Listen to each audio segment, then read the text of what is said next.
அப்பாடா 2 மணி நேரம் போராட்டத்துக்கு பிறகு எப்படியோ பைப்பை மேலே கொண்டு வந்தாச்சுங்க. இதாக வந்துடுச்சு பாருங்கள் பைப்பு.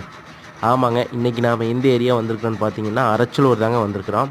ஸோ இங்கே ஒரு தோட்டத்துக்காரவங்க நம்மளுக்கு கால் பண்ணி இந்த மாதிரி எங்கள் போரில் வந்து மோட்ரு இறக்கியிருந்தோம், மோட்ரு ஓடலன்னு சொல்லி கழட்டும் போது மேலே வரல. ஸோ வேறு ஒரு டீம் வச்சு நாங்கள் ட்ரை பண்ணி பார்த்தோம்.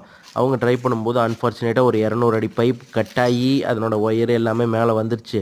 ஸோ மீதி 600 அடி பைப்பும் மோட்ரு ஒயர் எல்லாம் உள்ளே கிடக்கு, அதை வந்து எடுத்து கொடுக்க முடியுமான்னு கேட்டிருந்தாங்க. நாமளும் வந்து சைட்டு செக் பண்ணிவிட்டு வண்டியை கொண்டு வந்து செட் பண்ணி ஸோ அதுக்குண்டான வேலைகள் தான் பார்த்துட்ருக்கோம். இங்கே வண்டி கொண்டு வந்து செட் பண்ணுறதுக்குள்ளே பெரும்பாடாகி போச்சுங்க.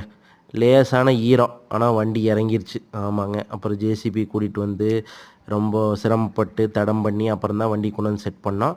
ஸோ செட் பண்ணி ஃபைனலி ஒரு 2 மணி நேரம் போராட்டத்துக்கு பிறகு எப்படியோ பைப்பு மேலே கொண்டு வந்துட்டோம். ஏன்னா மோட்டார் வந்து மண்ணுக்குள்ளே இருந்திருக்கு போல். ஆமாம், ரொம்ப அதிகமாக மூடி இருந்திருக்குது, அதனால் தான் இவ்வளோ பிரச்சனை. இப்போ மோட்ரு வந்துருச்சு பாருங்கள். மோட்ரு எவ்வளோ ஷைனிங்காக வெளியே வருது பார்த்தீங்களா?